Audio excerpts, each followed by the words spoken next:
हमारे गर्भ है, हमारे कई लड़के हो चुके हो, गरीबी है ही है हमारे यहाँ, तुम कुछ पैसा दे देना और ये नाटक करना कि मैं गर्भवती हूं। बच्चा समय होने पर हम पहुंचा देंगे, हम घोषित कर देंगे हमारा बच्चा मर गया। तो पंडित जी को तुम नाटक में बताते रहना कि गर्भ है, बच्चा हो जाए, पंडित जी कह देना बच्चा हो गया है। तो बोले दूध पिलाने की समस्या आएगी। तो बोले ये तुम कह देना कि पहला पहला बच्चा है हमारे वक्षा स्थल में दूध नहीं, हमारी बहन का था तो मर गया बच्चा, तो उनको बुला लेते तो बात बन जाए, बढ़िया बात हो गई। परीक्षा के लिए फल गाय को खवा दो, गाय खवाया, ठीक समय पर गोकर्ण जी प्रकट हुए, दिव्य तेजोमय बालक, कान केवल वो गाय के, बड़े ही विद्वान भगवत भक्त संत के द्वारा। कहा था 7 जन्म तुम्हारे भाग्य में, बच्चा नहीं तो नहीं है, देखा गाय के हो, गोकर्ण जी प्रकट हुए। उधर उनके जो बच्चा पैदा हुआ वैसे ही नाटक के द्वारा पहुंचा दिया गया, वैसे ही पूरा जैसा पहले पक्का हुआ। अब उसने कहा कि हमारे तो स्तनों में दूध नहीं है, हम अपनी बहन को बुला ले, उनका बच्चा मर गया। हाँ हाँ हमारा बच्चा स्वस्थ होना, आप बुला लो, उसको हम धन भी देंगे, वो हमारे बच्चे की सेवा करे। अपने नाम से जोड़ करके उसका नाम रखा धुंधकारी, धुंधुली और धुंधकारी, अज्ञान का साक्षात स्वरूप। और जैसे ही वो अवस्था बढ़ती गई तो उसके पापाचरण बढ़ना शुरू हुई। बच्चों के साथ खेलता, खेलते हुए बच्चों को उठा लेता और कुएं में डाल देता, मतलब घोर अत्याचार। गोकर्ण जी हर समय भजन साधन शास्त्र स्वाध्याय। जब और बड़ा हुआ तो माता जी को अपने डंडों से रोज पूजन करता, पिताजी को गाली लात थप्पड़। पिताजी तो रो पड़े। गोकर्ण जी से कहा कि बेटा हमारी गाय से प्रकट हुए पर भरोसा आप ही का है, बचा सकते हो। तो बोले पिताजी जाओ, भाग जाओ, एकांत जंगल में जाकर भगवान श्री हरि का भजन करो। उन्होंने 2 श्लोकों में प्रदेश किया। दूसरा श्लोक ये, धर्मम भजस्व सततम त्यज लोक धर्मान, सेवन सदा साधु पुरुषं जहि काम तृष्णाम, अन्यस्य गुण दोष चिंतन मास मुक्त्वा, सेवा कथा रस मोहो नितराम पिबत्वम।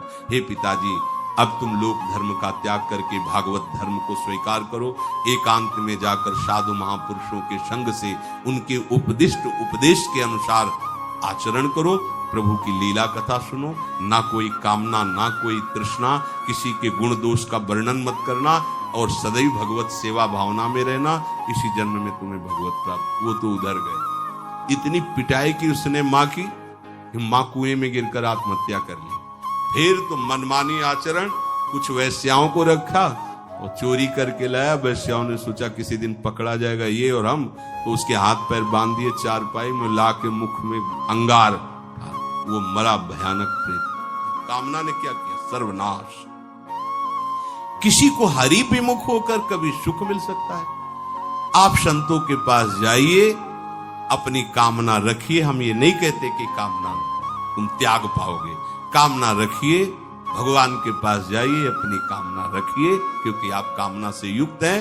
पर छूट इतनी दे दीजिए कि जिसमें हमारा मंगल हो वो करना।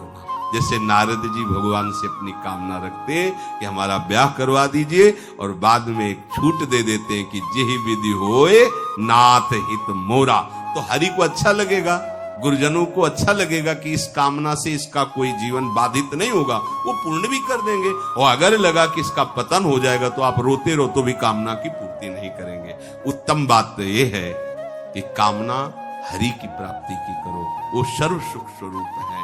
किसी का अन्य आश्रय अन्य बल ना लेते हुए अपने श्यामा श्याम के चरणों का आश्रय लेकर निरंतर भजन करो तो ये अनुभव हो जाएगा कि सुख किसे कहते हैं। अभी तुम्हें परिचय ही नहीं मिला, सुख किसे कहते हैं। सुख सच्चिदानंद है, सुख एक रस है, सुख अविनाशी है। वो सुख सदैव बढ़ता रहता है, घटता कभी नहीं। एक रस होते हुए भी प्रतिक्षण वर्धमानम है, कभी कभी अंत नहीं होता इस सुख का। ऐसे अनंत सुख के लिए हमें मनुष्य जन्म मिला है। प्यारे इसे मत खोइए, हर समय राधा राधा राधा राधा राधा, और किसी को दुख मत दीजिए। कोई गंदा नशा मत कीजिए, कोई गंदे आचरण मत कीजिए, गंदा भोजन मत कीजिए जिससे अन्य जीवों को कष्ट हो। ऐसा कोई भोजन स्वीकार मत करो। इसी जन्म में आप देख लेना, इसी जन्म में आपको वो वस्तु मिल जाएगी, निहाल हो जाओ। हम किसी पक्षपात की बात नहीं करते। अगर इस छाती को बचपन से अभी तक ऐसा, तो हम कह देते कि भाई आगे कुछ भी हो, कोई भी हमारी गलती हो, हम ये मान सकते हैं, पर हमें ये पता चला कि बचपन से आज तक जलता ही रहा, कभी शांति नहीं मिली, भागता ही रहा, पर कभी विश्राम नहीं मिला। हम ये आपको कह रहे हैं कि जैसा प्यार प्रभु वैसा अन्यत्र कहीं कभी कहीं नहीं मिला। और प्रभु के प्यार का मूर्तिमान स्वरूप हमारी प्यारी जू निहाल कर दिया प्रभु ने, प्यारी जू के चरणों का आश्रय और उनका परिचय देकर। पूछो बस, यहां वाणी मौन हो जाती है, प्यारी जू तो प्यारी जू, और हम ही नहीं, आप सब महाभाग्यशाली है। वृंदावन आए, राधा किशोरी जू के घर में आए और उनकी चर्चा सुन रहे, उनके सिद्धांत सुन रहे, कहीं ना कहीं आपके अंदर उनकी तरफ बढ़ने की इच्छा भी है।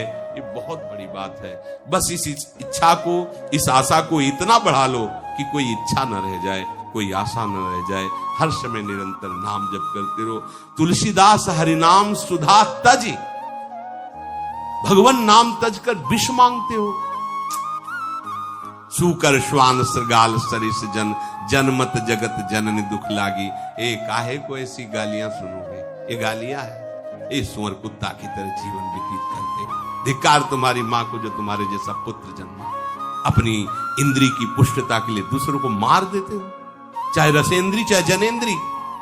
इंद्रियों की पुष्टता के लिए जानवर जैसा बर्ताव करते हो। कैसा तुम्हारा जीवन है? केवल एक क्षण के सुख के लिए दूसरे को जला दिया, काट दिया, मार दिया। चाहे रसेंद्री का सुख चाहे जनेंद्री का सुख, एक क्षण के सुख के लिए उसका गला काट दिया, उसको रांध के खा रहे हो, उसके साथ भोग किया, उसको काट के फेंक रहे हो, उसको जला रहे हो। क्या तुमसे तो अच्छा सुअर कुत्ता है कि वो अपनी योनि के अनुसार बर्ताव कर रहा है। तुम मनुष्य योनि होकर ऐसे गंदे काम करते हो। सुधर जाओ। कैसी मलिनता, कैसी मलिनता। अगर उनको शब्दों से बोले तो बहुत बुरा लगेगा। इस शरीर में क्या है? अगर यहां से चमड़ी हटा दी जाए तो यहां मलाशय है, मल भरा, मूत्राशय है, उनके द्वार है।